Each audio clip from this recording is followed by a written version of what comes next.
they would rather feel the comfort of doing what they already know than the discomfort of being challenged to think about something new.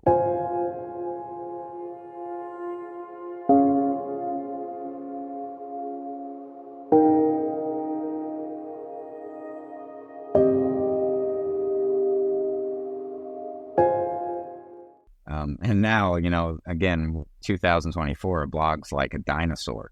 Yeah.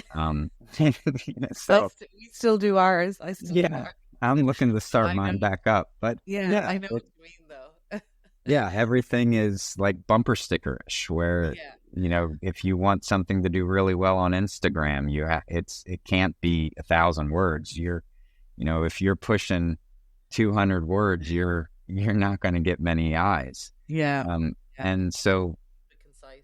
Right, everything's changed, and it's changing at a very rapid pace, and that's just the nature of the world today.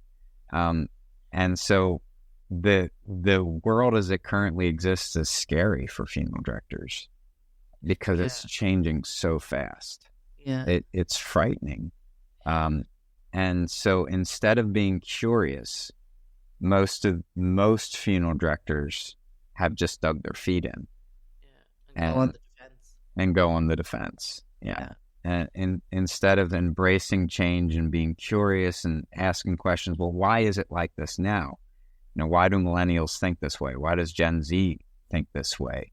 They revert to what they know, and it's very egotistical. It's not in accordance with the higher self. It's something where they would rather feel the comfort of doing what they already know than the discomfort of being challenged to think about something new. Because for them, what they've known has worked, and it's still working because they're still dealing with people who are just like them. Listen, there's so many great points there, and I kind of giggled in the middle because I'm always reminded my mom, like that. She's of that generation. She's turning 70 this year, and she'll say, "Now, don't be telling why do you have to tell everybody everything?" And this, not talking about work now, but why do you don't have to tell everybody everything? And what do you mean putting on that social media? It's a different world, and I try and explain to them, you get your news from your newspaper, I get mine online. Like, we're just different. I don't have a physical newspaper. I always hated those things because they're always ridiculously large anyway and awkward. But it's evolved, and it's just different. And so you've hit on some really, really important points there in terms of talking about how even when I'm doing presentations for funeral directors and stuff, and I've had conversations with people about this where, we might be talking about, I don't know, kickbacks or commissions or stuff like that. And, but Jen, that's just the way it's always been done. Okay. That doesn't mean that's got to be the way it's got to be always done. Just because it's the way it's always been done in the past doesn't mean it's the way it always has to continue being done. So there's this very sort of archaic, and even amongst the young people, like that retort was given to me by somebody in their 30s. And I'm like, what? Because it's just passed on generationally. And if you don't accept it, then you're not a part of the old boys club. And that's absolutely, you've hit the nail on the head there. Yes.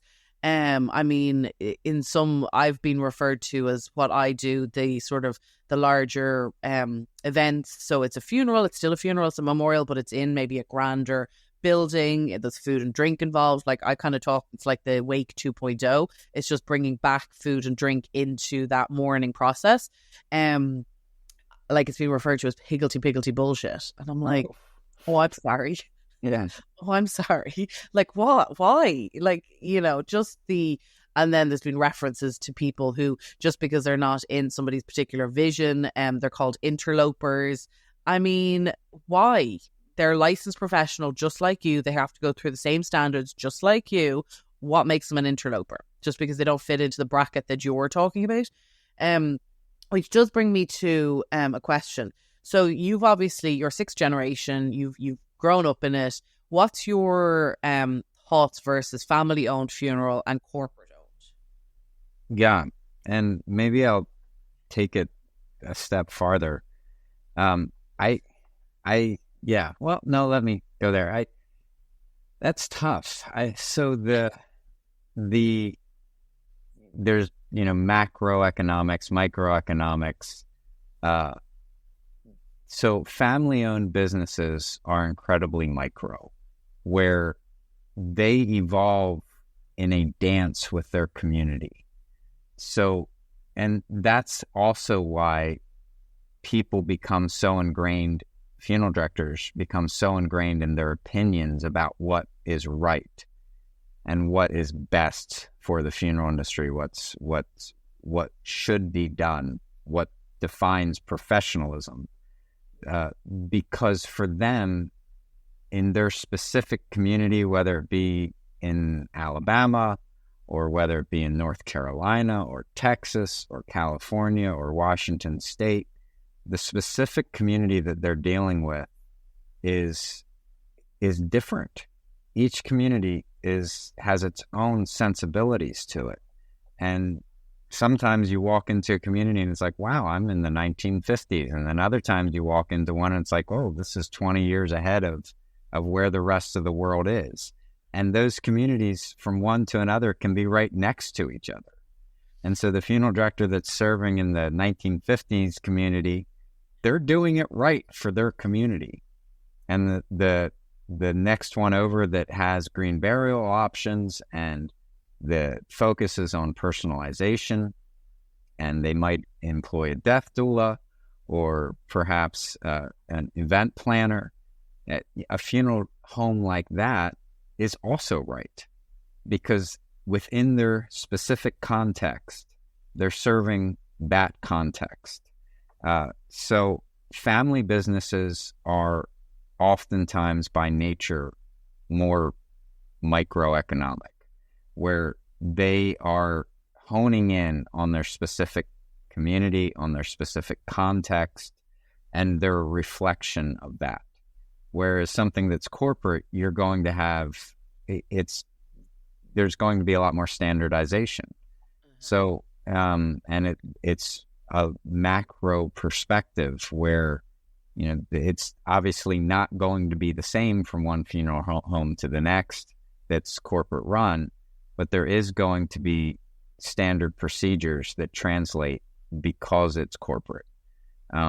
So I think that's one of the main differences, and that it has pluses and minuses to it. And the family funeral home, being connected to the community and being connected with the community and having that more personal connection is something that is probably going to be more likely the case. It's also going to be the case that you'll work longer hours because you're not staffed as well, or you're understaffed, and the expectation is that it's a lifestyle in a family-run business or in a small private home, because that's the way that they've lived their life. They are embedded entirely in their community, in their local community. And that's not always the case when corporate-run funeral homes, where there's a lot of transplants and managers who live in one part of Texas are managing a funeral home in another that they've never existed in before. So that those same connections aren't there, and you just default to the standard procedures. Bless you.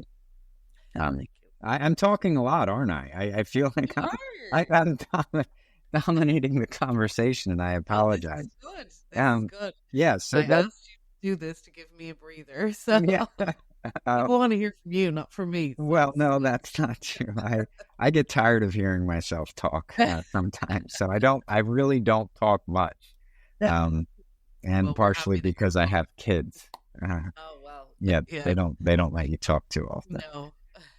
But yeah, so I think on a larger level, though, I do believe that it's a person. If a new funeral director is looking to be hired into a corporate or private or family run, it's oftentimes easier to get into the corporate.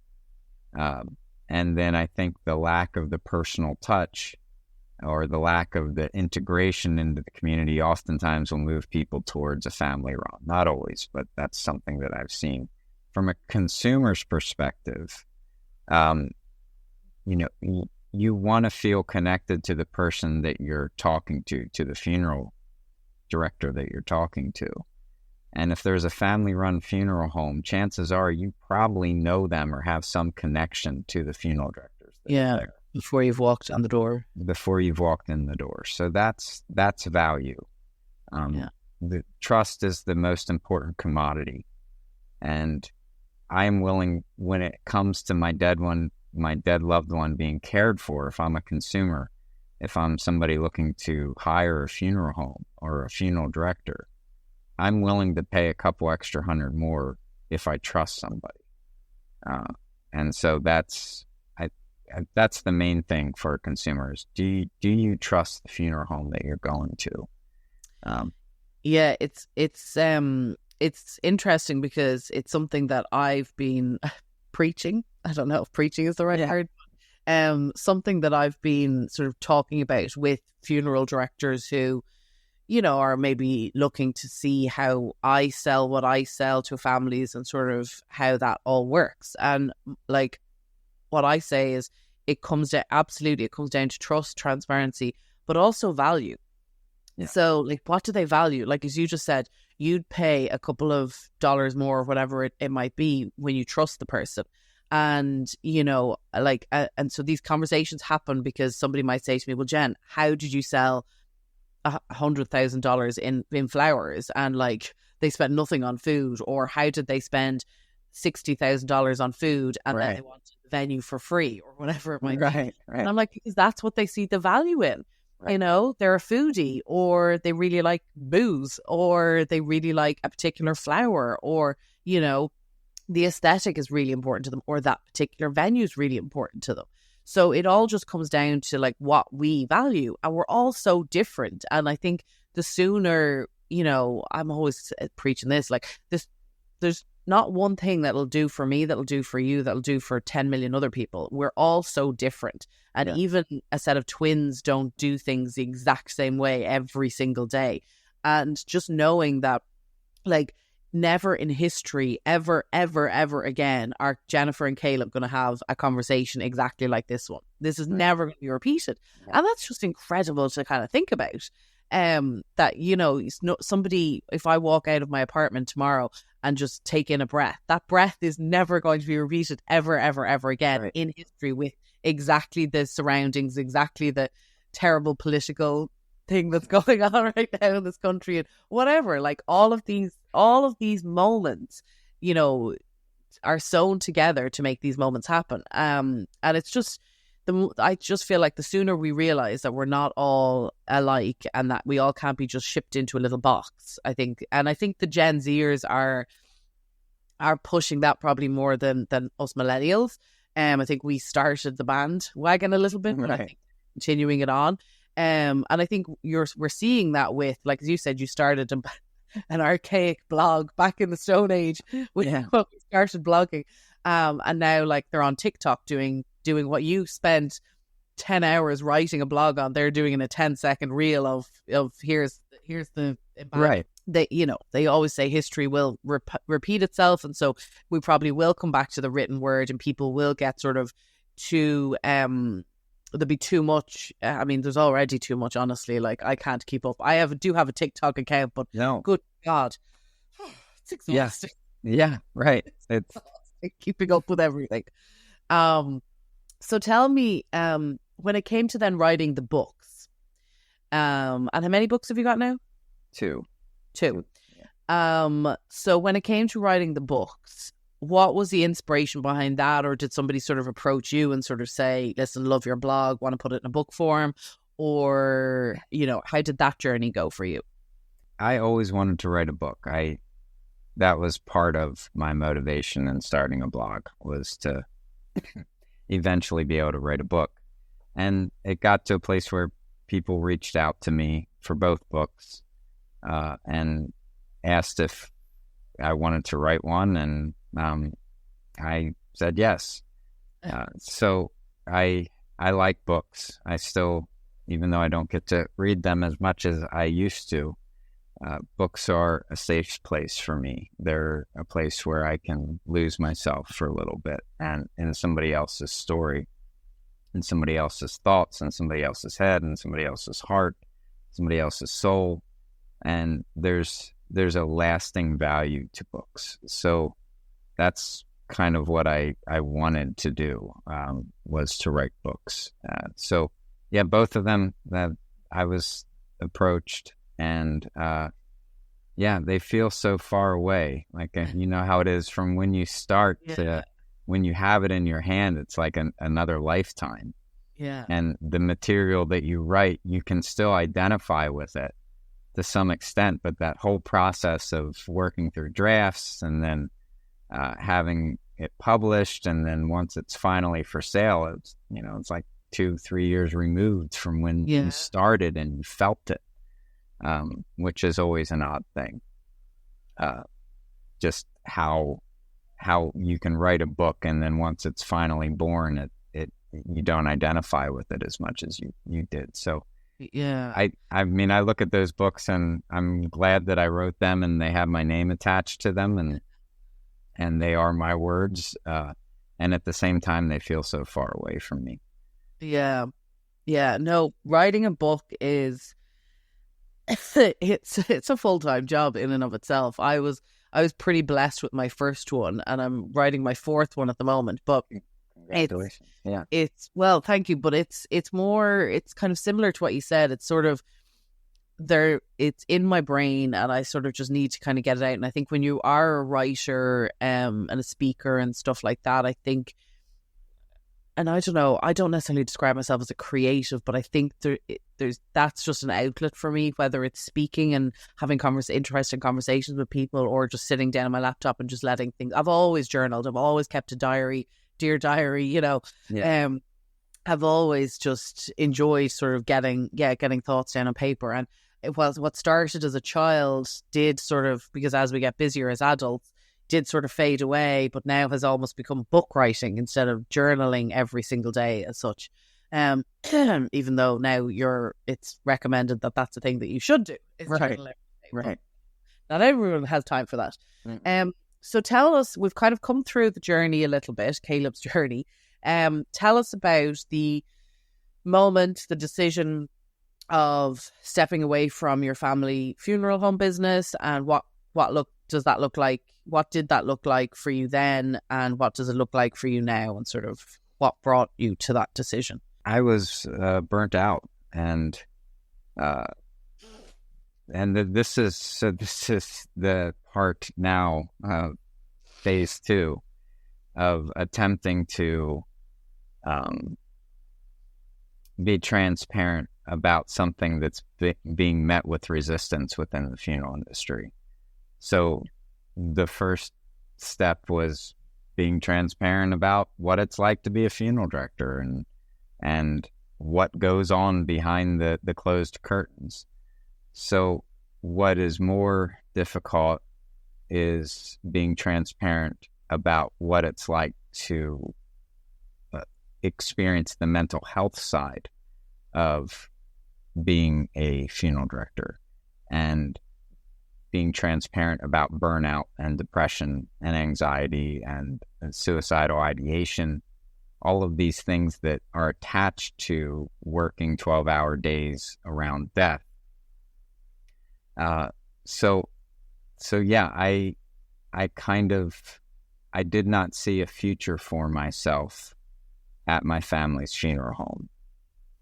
And my dad's retiring soon, and the future that I saw was very grim.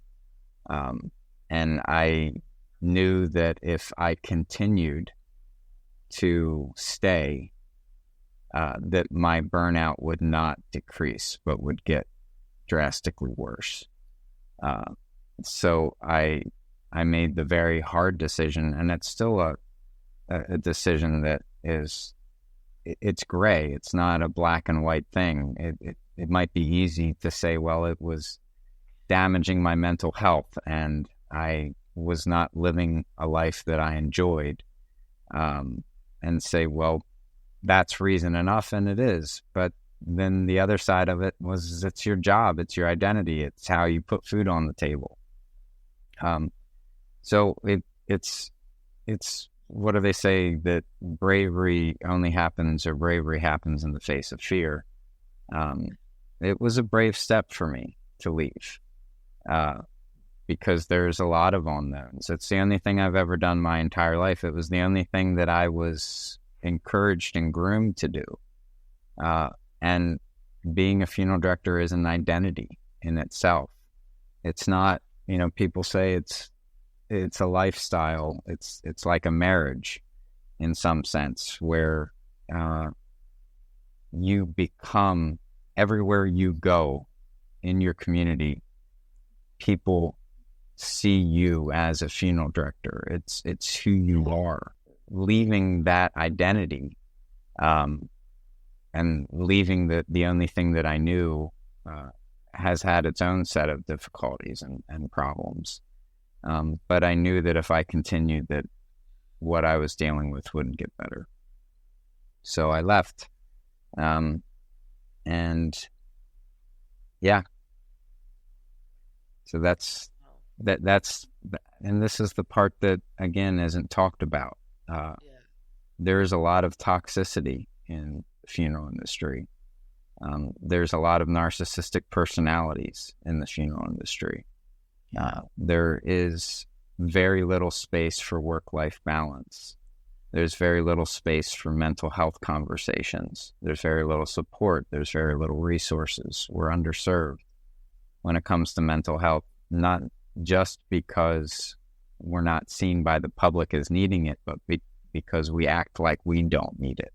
Yeah. We act like, somebody said the other day, the gist of it is that how can I focus on my bad day when I'm serving people who have just experienced their worst day?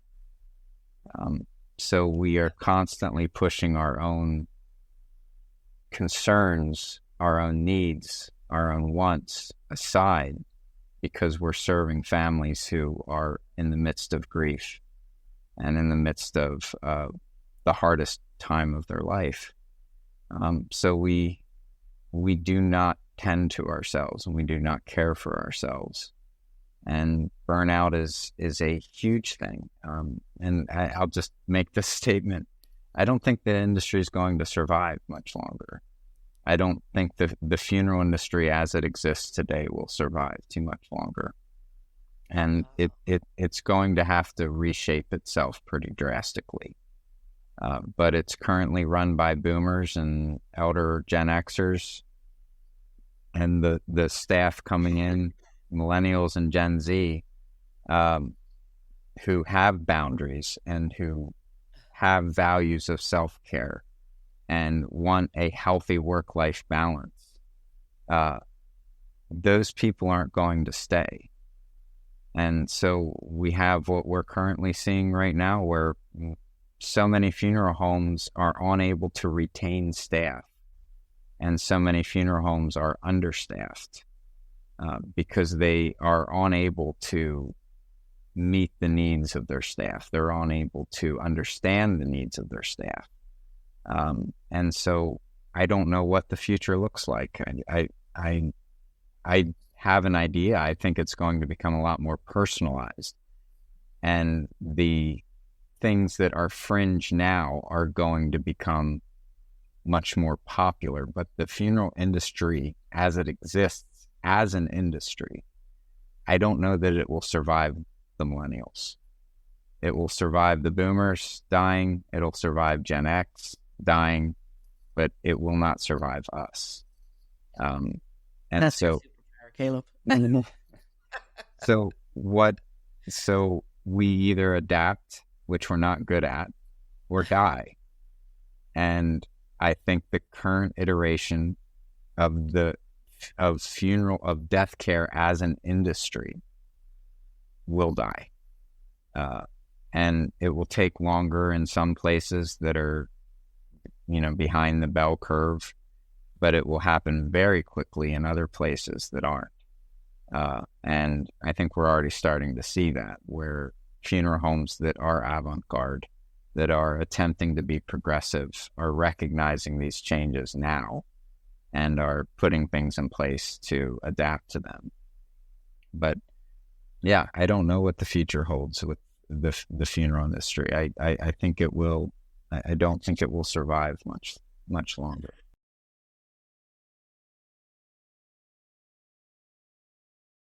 Yeah. So that is some powerful words. And I don't disagree with you. I definitely think it is going to become more personalized. I think it's going to kind of become a bit more broken up in some senses.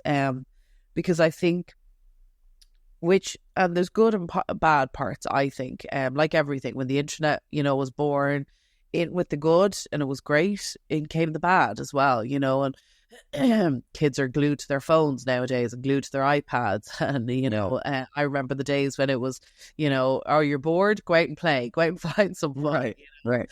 And I was just on Instagram, there was, when I was 2 years of age, apparently my dad was supposed to be looking after me, and I went off looking for my mum. She was grocery shopping, and I literally walked like half a mile or something to the supermarket at 2. Right, yeah. This is the 80s in Ireland, so I mean, I was, but thankfully I was fine. But we were just kind of saying how if that happened nowadays, and a male neighbor, found me, picked me up, and brought me home. If that happened nowadays, he'd probably have been thrown in jail. Right. It's just bonkers. And so, in with the good comes in with the bad, I always think. And so I do think, like the rise of, to quote this person, the rise of interlopers in the business. I think in with the good comes with the bad as well, right? So you've got these death doulas who are an incredible part of the chain, a bit like midwifery for when you're giving birth, having somebody there to hold your hand, especially when you don't have a community to do it for you, having somebody that can kind of just make you feel okay and trust and comfort, transparency. But then, there's some of these death doulas that are sort of tipping into the funeral space and tipping into the natural burial space. And so we're kind of a bit like what we talked about earlier, how life is cyclical. We are sort of coming back now to, washing the bodies ourselves and, what we used to do back in Ireland.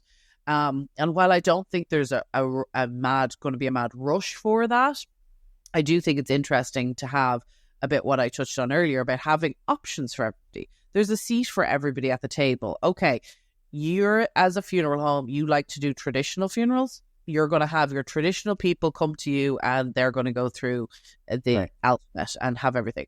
And then there's going to be the person who wants acclamation, or the person who wants composting, or the person who wants to throw a party when they die, or the person who wants to have a mixture of all these different religions, because you know what, they dipped into a little bit of everything when they were living.